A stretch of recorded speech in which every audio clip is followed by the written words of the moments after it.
So we are here now. The flight is going so well, smoothly, and before you know it, you are told, oh, now start buckling up and all that. Make sure you have your seat belts.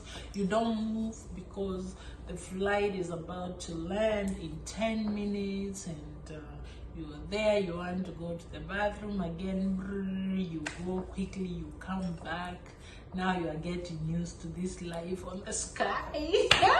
Yeah, you're getting used to this life on the sky. So what happens? The flight now, you're told, oh, you're about to land in Atlanta. You're all gathered up and you look good, you're chilled, relaxed, and you have your blankets. You're already carrying the blanket. I carried mine. Of course, the blankets look good. You never got in a blanket in the flight.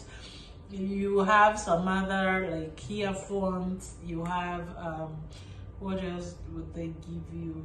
There's different kinds of stuff. So for me, I found myself carrying them because that was my first experience in the flight. Why did I leave them there? They gave me. That means they are mine. Woo! Shamba. Anyway, guys, it's time now to get off the flight, and you have all your stuff together. You always have your passport next to you because you don't wanna go out there and they ask you for something and you start looking. So you have to have them at hand.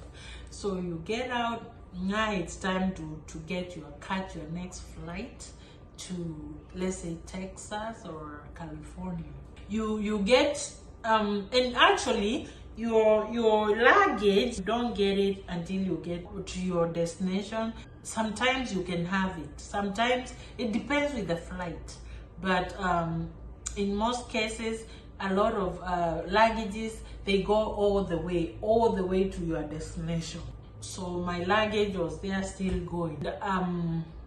There in Atlanta, and I don't know what's going on. I don't have anybody to talk to. So you are following people. You want to ask. You go reading up there everywhere. At least there's boards that you read to know when your next flight is. You read them and you see, oh, my flight is not until 8 or 8 p.m. So now you start looking around, you look for the bathrooms, you look for the restrooms. You wish you can take a shower because you're really tired. But where are you going to take a shower? They already took all your makeup. They already took all your deodorants. I mean, you cannot use deodorants. You cannot even spray yourself. So remember, umetoka Kenya, now you're coming new to America. So you've taken now uko Atlanta, na hauna anything else, hauna like any friend over there, you don't have anybody that you know, so it's you by yourself. Of course, you have to look like the other people. I don't want to look like a lost sheep over there. So you approach somebody and ask them, hey, where is my next gate? Where am I supposed to wait? So you read your ticket and see, and then you look for it on the board over there, and things are going all right, yeah?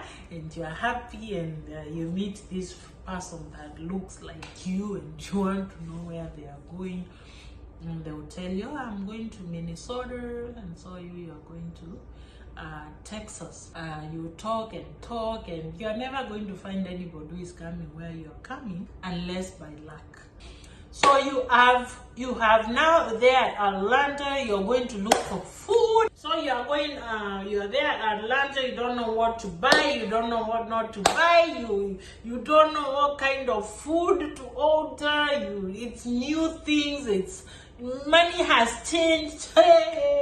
We are not using shillings anymore. We are using, actually it's a euro. That's what they use over there.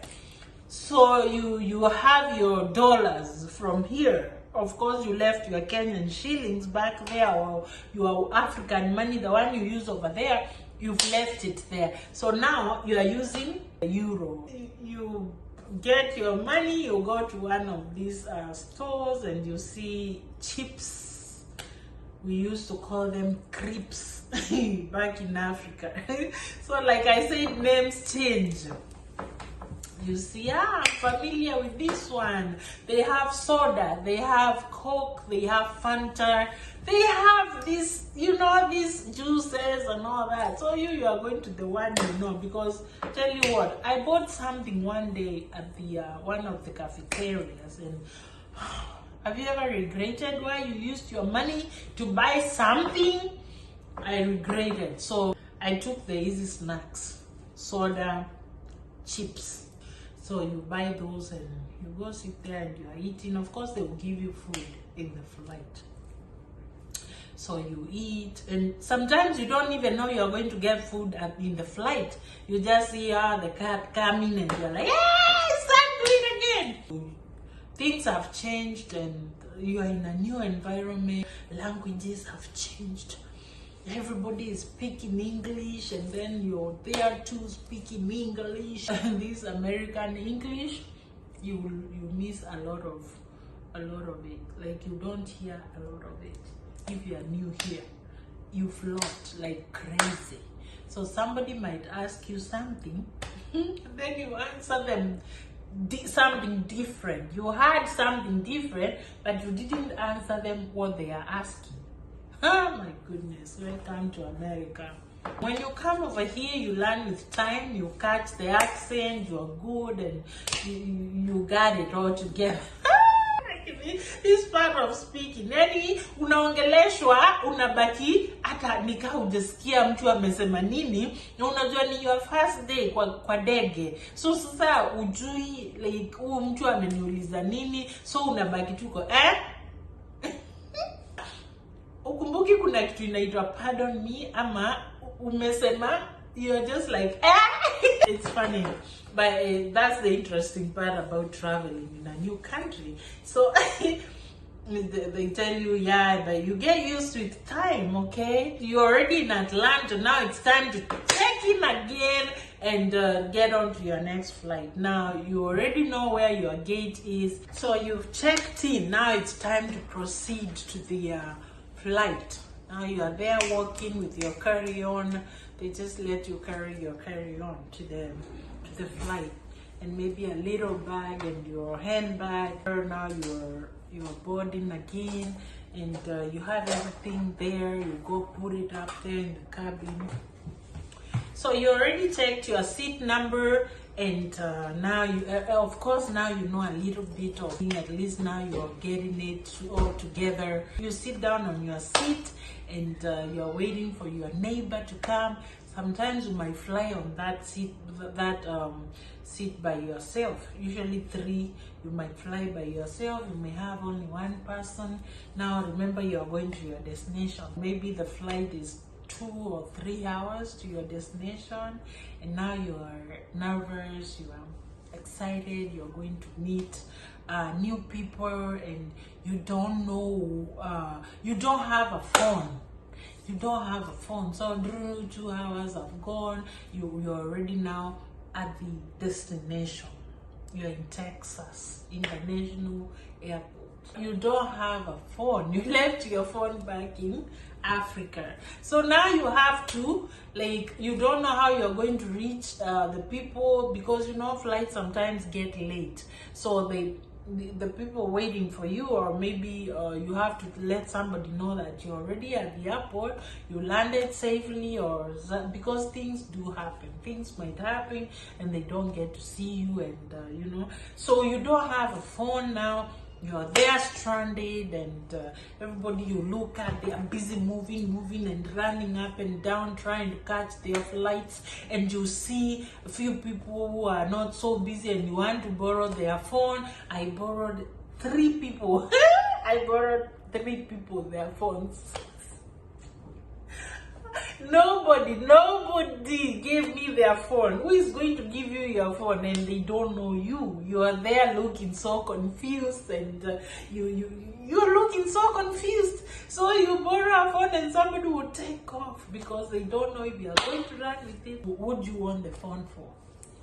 You don't know this person. So I remember one guy was cleaning over there, and I asked him, hey, and I was also looking for phones around the area, but I didn't know how to use them. Even if I saw one, I didn't know how to use them. So I saw one guy was cleaning over there, and I go to him and I'm like, hey, can I, like, do you have your phone? And he goes, yeah, sure. Well, yeah, sure. He goes, sure. That's when I knew the word sure is the same as yes.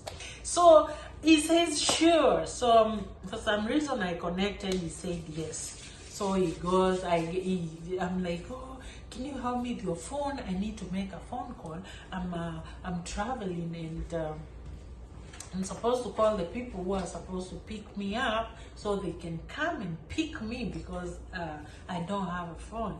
And he didn't hesitate at all. He gave me his phone, and he asked me, do you have the number? And I told him yes. And he said, do you know how to dial it in? I said, well, maybe. So he said, oh, you have to put the code of the place you're going to. And I told him, oh, here is the number. You can do it for me. You know, I'm nervous. I don't want to drop this phone. So I give the number and the phone to the owner, and I tell them, hey, just enter the number for me. He does all that, and he's so patient with me.